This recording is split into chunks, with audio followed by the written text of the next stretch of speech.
белисимо, подресенто, шмаркантно. В Италия ме учиха да чукам елегантно. Бео белисимо, шмарканто, подресенто. Преди 2 години изпуших едно Нинтендо. В главата ми въртят се само ученички. В час по-български чета на срички. Тройки, четворки, петици и шестици. Чуя ли звънеца, отивам за мекици. Направо откачам, жегата е жестока. Мисля за басейни, пък у нас как ми тропа. Не мога да издържам на това напрежение. Намирам с пищови за всеки изпит решение. Всяко междучасие коридори обикалям. Все едно съм дошъл килограми да свалям. По физическо обичам да бягам 6 метра. С цигара в уста и на слушалки слушам Петра. 3 години чакам да взема парички, обаче ги дават на пълните шестички. В горещия следобед прибирам се у нас. Не ме търси сутрин преди втория час.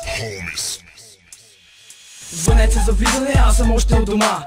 Грях е да се става толкова рано сутринта. От снощи още ме боли главата.